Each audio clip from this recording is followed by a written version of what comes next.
যেতিয়া মানুহে private transport বেছিকৈ ইউজ কৰি আছে, পলিউশ্যনখিনি এক্সপনেনচিয়েলি বাঢ়ি আছে। জাপানৰ যদি কোনোবা আপোনালোকে ভ্লগো চায়, ভ্লগ ভিডিঅ' এটা যদি চায়, চাব তাতে কিমান চাফ চিকুণ। হেল্ল' গাইজ, আজি বহুত দিনৰ পিছত আকৌ ঘূৰি আহিছোঁ নতুন এটা ভিডিঅ'ৰ মাজত। প্ৰায় 8-9 মাহ চাগে হৈ গ'ল, বহুত দিন হৈ গ'ল ভিডিঅ' দিব পৰা নাই, নাজানো আৰু কিমান দিন হ'ল। তো বহুত দিন হৈ গ'ল ভিডিঅ' দিব পৰা নাই। আজি আকৌ ভাবিলোঁ যে নতুনকৈ কিছুমান ভিডিঅ' দিয়া যাওক।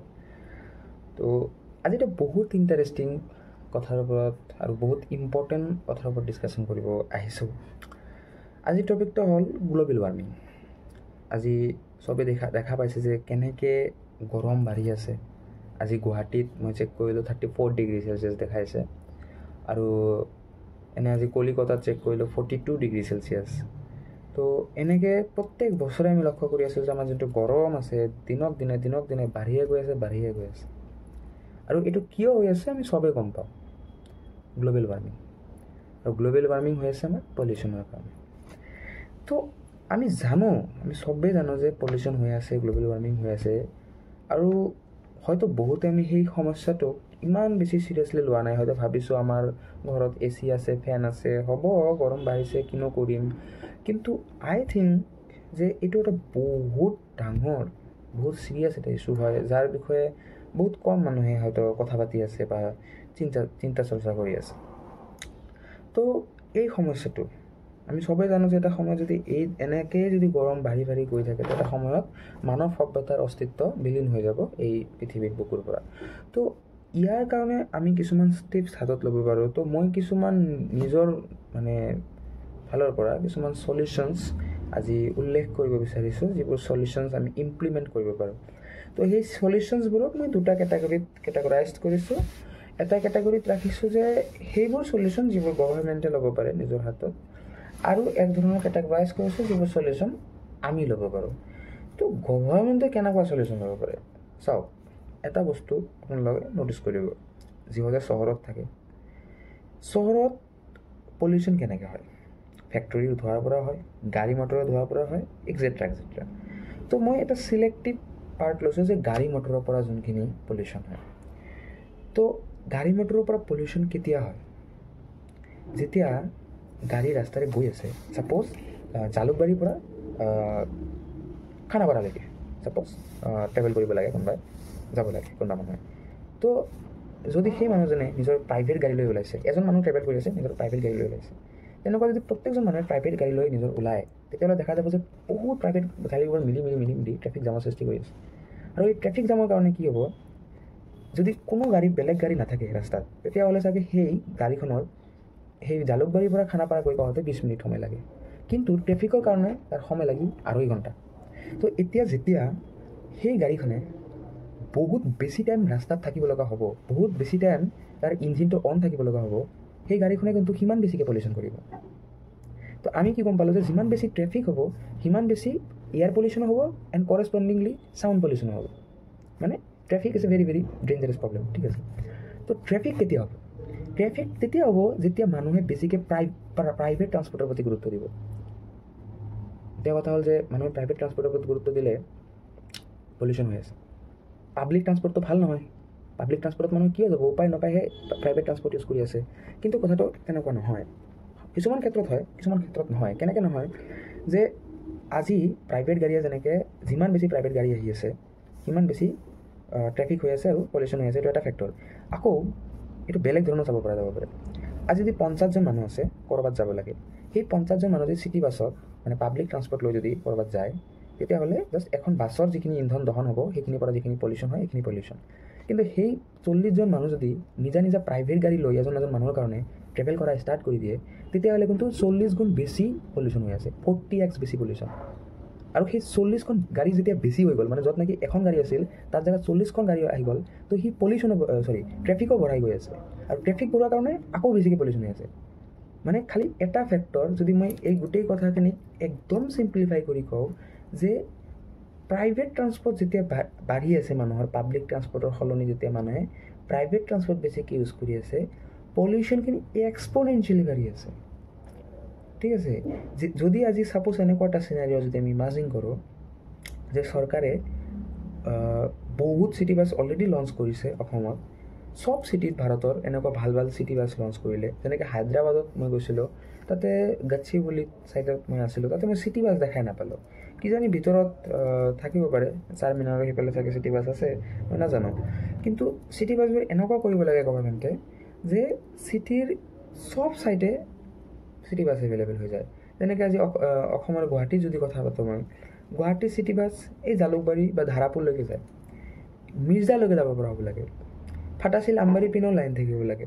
মানে চব চুকে কোণে যাতে আমাৰ পাব্লিক ট্ৰান্সপৰ্টৰ ব্যৱস্থা থাকে, আৰু সময়সীমাটো বেছি থাকিব লাগে, যাতে মানুহে ইমাৰ্জেঞ্চিৰ সময়তো পাব্লিক ট্ৰান্সপৰ্ট ইউজ কৰিব পাৰে। চৰকাৰৰ পৰা সুবিধা দিব লাগে যে এম্বুলেঞ্চ, যেনেকৈ এম্বুলেঞ্চৰ সুবিধাটো অসমত বহুত কম। যেতিয়া মানুহ বিপদত পৰে এম্বুলেঞ্চ আহি নাপায়। এম্বুলেঞ্চৰ সংখ্যা চৰকাৰে বঢ়াব লাগে, যাতে মানুহে প্ৰাইভেট গাড়ী কিনাৰ কথা ভাবিবই নোৱাৰে। কিছুমান কেটাগৰী মানুহ আছে যিহঁতে শ্ব' অফ কৰাৰ কাৰণে প্ৰাইভেট গাড়ী ব্যৱহাৰ কৰে, সিহঁতৰ কথা বেলেগ, আৰু সিহঁতৰ নিজৰ মেণ্টেলিটি চেঞ্জ কৰাৰ প্ৰয়োজন আছে। আৰু কিছুমান কেটাগৰী মানুহ আছে যিহঁতে নিজৰ ইমাৰ্জেঞ্চিৰ কাৰণে বা নিজৰ ডে টু ডে লাইফত জবত অফিচত যোৱাৰ কাৰণে বা বিভিন্ন কাৰণত প্ৰাইভেট ট্ৰান্সপৰ্ট ব্যৱহাৰ কৰে। তো সেই মানুহবোৰক যদি পাব্লিক ট্ৰান্সপৰ্ট ইমান ধুনীয়াকৈ দিয়া হয় যে ভাড়া বহুত কম, মানে একদম মিনিমাম কষ্টত চব পিনে যাতে এপ্ৰ'চ থাকে, যাতে 24/7 এভেইলেবল থাকে। 24/7 এভেইলেবল নাথাকিলেও চলিব, কিন্তু এটা মেক্সিমাম টাইমলৈকে যাতে এভেইলেবল থাকে, তেতিয়াহ'লে কিন্তু মানুহ গৈ সেই পাব্লিক ট্ৰান্সপৰ্টটো বেছিকৈ প্ৰিফাৰ কৰা ষ্টাৰ্ট কৰিব। আৰু তাৰ কাৰণে প্ৰাইভেট ট্ৰান্সপৰ্টৰ টেক্স বঢ়াই দিব পাৰে গভৰ্ণমেণ্টে, আৰু পাব্লিক ট্ৰান্সপৰ্টৰ পৰা ভাড়া কমাই দিব পাৰে। তো অট'মেটিক মানুহবোৰ কি হ'ব, পাব্লিক ট্ৰান্সপৰ্টত লাহে লাহে শ্বিফ্ট হ'ব। আৰু যেতিয়া পাব্লিক ট্ৰান্সপৰ্টত শ্বিফ্ট হ'ব, তেতিয়া মানুহৰ প্ৰাইভেট গাড়ীবোৰ নোহোৱা হৈ যাব, আৰু তেতিয়া ট্ৰেফিকো একদম বিন্দাছ কমি যাব। কাৰণ যিমানে ফ্লাইঅভাৰ বনোৱা নাযাওক কিয়, মানুহে যদি ইমান বেছি প্ৰাইভেট ট্ৰান্সপৰ্ট ইউজ কৰি থাকে,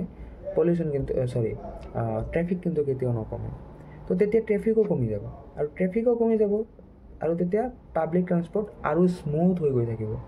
যিমান বেছি মানুহ পাব্লিকত শ্বিফ্ট হ'ব, সিমান বেছি ট্ৰেফিক কমিব, সিমান বেছি পাব্লিক ট্ৰান্সপৰ্ট স্মুথ হৈ গৈ থাকিব। আৰু এনেকৈ 4-5 বছৰৰ পিছত দেখা যাব যে বহুত ধুনীয়া, মানে লাহে লাহেকৈ, বহুত ধুনীয়াকৈ লাহে লাহেকৈ কি হৈ আছে, পলিউশ্যনখিনি কমি গৈ আছে। তো ইয়াৰ কাৰণে প্ৰথমতেতো পাব্লিকে এৱেৰ হ'ব লাগিব, যিমান পাৰা যায় পৰাপক্ষত প্ৰাইভেট ট্ৰান্সপৰ্ট ইউজ নকৰি পাব্লিক ট্ৰান্সপৰ্ট ইউজ কৰিব ট্ৰাই কৰিব লাগিব, যিমান দূৰ সম্ভৱ। আৰু যিমান দূৰ সম্ভৱ এইটো চেষ্টা কৰিব লাগিব যাতে আমি প্ৰাইভেট ভেহিকেলছক বেছি ইণ্টাৰেষ্ট নিদিওঁ। আৰু চৰকাৰে এনেকুৱা কাম কৰিব লাগিব যে মানুহে যাতে প্ৰাইভেট ভেহিকেল কিনাৰ কথা নাভাবে।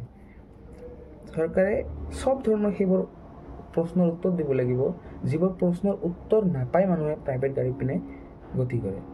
যেনেকৈ ইমাৰ্জেঞ্চিৰ সময়ত এম্বুলেঞ্চৰ ব্যৱস্থা, চিটিত যিকোনো চুকে কোণে গাড়ীৰ চিটি বাছৰ ব্যৱস্থা, চিটি বাছৰ সংখ্যা বঢ়াব লাগে। তো এনেকৈ কথাবোৰ হয়। এইখিনিতো মই জাষ্ট চিটিৰ কথা ক'লোঁ, বা অনলি বাছৰ কথা ক'লোঁ, লেণ্ড টাইপৰ কথা ক'লোঁ। আৰু যদি মই কওঁ ৰেলৰ কথা, ইটছ ভেৰি ভেৰি ইম্পৰ্টেণ্ট। আজি এইটো ছেক্টৰত মই ভাবোঁ হায়েষ্ট কথা পাতিব লগা কথা আছে ৰেলৰ ক্ষেত্ৰত। ট্ৰান্সপৰ্টৰ ভিতৰত যিমান কথা ক'ব লগা আছে, ট্ৰান্সপৰ্ট বাছ, ৰাস্তাৰে বহুত গাড়ী ঘোঁৰা চলি থাকে, সেইটো বেলেগ কথা। কিন্তু ৰেল বেছৰ কথা যদি মই কওঁ, মই জাপানৰ লগত অলপ কম্পেয়াৰ কৰিম। জাপানৰ যদি কোনোবা আপোনালোকে ভ্লগো চায়, ভ্লগ ভিডিঅ' এটা যদি চাব তাতে কিমান চাফ চিকুণ, পলিউশ্যন একদম নাই। আৰু তাতে লাইফৰ যোনটো ইণ্ডেক্স হয়, তাতে মানুহ আটাইতকৈ বেছি জীয়াই থাকে, এভাৰেজ যোনটো লাইফ স্পেন চবতছে মেক্সিমাম ৱৰ্ল্ডৰ ভিতৰত। তো জাপানে কি কৰিলে, জাপানত পাব্লিক ট্ৰান্সপৰ্ট ইমান সুগম যে তাতে যদি 1 মিনিট ডিলে কৰে ট্ৰেইনে, বা একদিন যদি মিছ হয়, ট্ৰেইনৰ টিকেট গোটেইখিনি ঘূৰাই দিয়ে পাব্লিকক, আৰু চৰিও কয়। তাতে ইমান টাইম টু টাইম গাড়ী এভেইলেবল থাকে, ট্ৰেইন এভেইলেবল থাকে, আৰু ইমান ফাষ্ট হয়, তাৰ কোনো এক্সপ্লেনেশ্যন নাই, আনএক্সপ্লেইনেবল।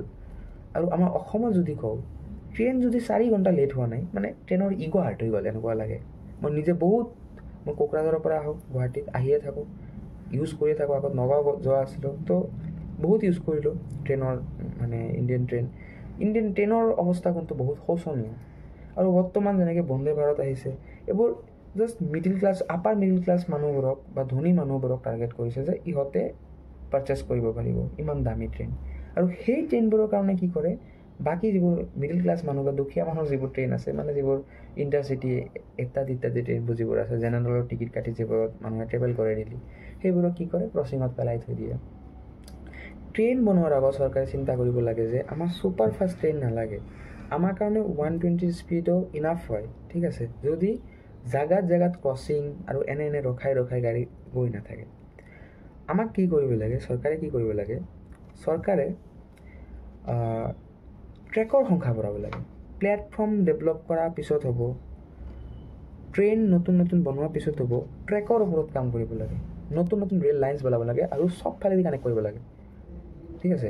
তো তেতিয়াহ'লে কি হ'ব যে এই ক্ৰচিঙৰ সমস্যাটো কমি যাব আৰু মানুহে তেতিয়া ট্ৰেইনেৰে ট্ৰেভেল কৰাটো বেছিকৈ প্ৰিফাৰ কৰা ষ্টাৰ্ট কৰিব। তো সেইফালে চৰকাৰে মনোনিৱেশ কৰিব লাগে। তো যেতিয়া আমি সেই পাব্লিক ট্ৰান্সপৰ্টত বেছিকৈ গুৰুত্ব দিম, প্ৰাইভেট ট্ৰান্সপৰ্ট কমাই গৈ থাকিম, পলিউশ্যন লাহে আমাৰ কাৰ্বন ইমিশ্যন কমকৈ হ'ব, পলিউশ্যন লাহে কমি গৈ থাকিব। এইটো এটা ছেক্টৰ হয়, যিটো এতিয়ালৈকে মই যিখিনি ছেক্টৰ ক'লোঁ, এইখিনি গভাৰ্মেণ্টে কি কৰিব পাৰে সেইখিনি ছেক্টৰ আছিল, আৰু অলপমান পাব্লিকে কি কৰিব পাৰে সেইখিনিৰ কথা মই ক'লোঁ। কিন্তু এতিয়া স্পেচিফিকেলি মই ক'ম যে আমি কি কৰিব পাৰোঁ সেই পলিউশ্যনৰ এগেইনষ্টত। তো এই আমি শব্দটোক মই এতিয়া দুটা কেটাগৰীত ভাগ কৰিছোঁ। এটা কৰিছোঁ যে ষ্টুডেণ্টছে কি কৰিব পাৰে, আৰু এটা ধৰিছোঁ যে নৰ্মেল পিপলে কি কৰিব পাৰে। তো নৰ্মেল পিপলৰ কাৰণে মই ছাজেষ্ট কৰিম যে নিজৰ ঘৰতে হওক, ক'ৰবাত নহয় ক'ৰবাত হওক, প্লান্টেশ্যন কৰা, গছ ৰোপণ কৰা। নিজৰ বাৰ্থডেৰ দিনা কেক কাটে, চবেই এনজয় কৰে, চ' কৰক, ইটছ নট বেড। বাট তাৰ লগে মই ভাবোঁ যে জন্মদিনৰ দিনা যদি কোনোবা স্পেচিয়েল দিনা এজোপা গছ যদি ৰোপণ কৰে নিজৰ ঘৰত, ইট উইল বি ফাৰ মোৰ বেটাৰ। চ' তেনেকুৱা ধৰণৰ কাম মানুহে কৰিব পাৰে। আৰু ষ্টুডেণ্টৰ কাৰণে মই এটা স্পেচিফিক কথা ক'ব বিচাৰোঁ যে যেনেকৈ আজি আমাৰ ইছৰোত চাইণ্টিষ্টবোৰে কিবা কিবি মানে ইন'ভেটিভ কাম কৰি আজি চন্দ্ৰয়ান পঠালে। আমাৰ DRDO আছে, DRDOত মিছাইলৰ ওপৰত ৰিচাৰ্চ চলি আছে, আৰু লাৰ্জ হাইড্ৰজেন কলাইডাৰ আছে ক'ৰবাত, তাতে পাৰ্টিকেল ফিজিক্সৰ নিউক্লিয়াৰ ফিজিক্সৰ মানে ষ্টাডি চলি আছে, চব জেগাত ৰিচাৰ্চ চলি আছে। কিন্তু ক'ৰবাত মই দেখোঁ যে এই যে বায়'লজিকেল ছায়েন্স যিবোৰ ষ্টুডেণ্টছে পঢ়ে, মই বেলেগ জেগাৰ কথা নাজানো, মই অসমৰ যিমান ষ্টুডেণ্টছক মই ইণ্টাৰেক্ট কৰিছোঁ, বায়'লজিকেল ছায়েন্সৰ পাছত যিমান ষ্টুডেণ্টছৰ ইণ্টাৰেষ্ট থাকে, সিহঁতৰ 95% হয় মেডিকেল, নহ'লে ফাৰ্মা, নহ'লে নাৰ্ছিং, সেইপিনে ভাবে, তাতকৈ ওপৰত নাভাবে। বা কিছুমানে ভাবে যে মই গ্ৰেজুৱেশ্যন কৰি প্ৰফেচাৰ হ'ম, বাছ দ্যাটছ ইট। কিন্তু এই যে জেনেটিক ইঞ্জিনিয়াৰিং নামৰ এটা ছেক্টৰ আছে বায়'লজিকেল ছায়েন্সত, এই জেনেটিক ইঞ্জিনিয়াৰিঙত কি কৰে, বিভিন্ন ধৰণৰ প্লাণ্টৰ DNA অলপমান খেলি কৰি সিহঁতে নতুন ধৰণৰ প্ৰজাতিৰ উদ্ভিদ প্ৰাণীৰ সৃষ্টি কৰিব পাৰে। তো মই ভাবোঁ যে সেই ফিল্ডত ষ্টুডেণ্টছবোৰ বেছি, তো সেই ষ্টুডেণ্টবোৰে কি কৰিব পাৰে, মানে আমাৰ যোনখিনি ষ্টুডেণ্টে বায়'লজিৰ প্ৰতি বহুত ইণ্টাৰেষ্টেড, তো তেওঁলোকে কিছুমান চিলেক্টিভ ষ্টুডেণ্টে এটলিষ্ট যাব লাগে সেই ফিল্ডত, তেনেকুৱা ৰিচাৰ্চ ফিল্ডত, য'ত আমি এনেকুৱা কিবা প্লাণ্ট বা এলগি ডিছকভাৰ কৰিব পাৰোঁ বা ইনভেণ্ট কৰিব পাৰোঁ নেকি, যিয়ে কি কৰিব পাৰে আমাৰ নৰ্মেল যোনবোৰ ডাঙৰ বৃক্ষ আছে, এইবোৰে যিমান অক্সিজেন আমাক দিব পাৰে, যিমান এয়াৰ পিউৰিফাই কৰিব পাৰে, তাতকৈ বহুত গুণে বেছি এয়াৰ পিউৰিফিকেশ্যন খুব কম পৰিমাণৰ উদ্ভিদে কৰি দিব। এনেকুৱা ধৰণৰ উদ্ভিদ বনাব পৰা যাব নেকি, এই ধৰণৰ আইডিয়াৰ ওপৰত ৰিচাৰ্চ কৰিব লাগে। এইটো মোৰ পাৰ্চনেল এটা অপিনিয়ন। কাৰণ আজি নেনো টেকন'লজি ক'ত গুচি গৈছে, AI আহিছে, মেচিন লাৰ্ণিং আহিছে, কিবা কিবি আহি আছে, 4G পৰা 5G আহিল, ফিজিক্সে যোনখিনি দিব লগা আছিল মানুহক দিয়ে আছে, এক্সপ'নেনচিয়েলি দি আছে। কিন্তু এতিয়া বায়'লজিকেল ছায়েন্সে কিন্তু বহুত দিছে, মেডিকেল ছায়েন্স আৰু কিবা কিবি বহুত ধৰণৰ মেডিচিন ট্ৰিটমেণ্ট কিবা কিবি আনিলে।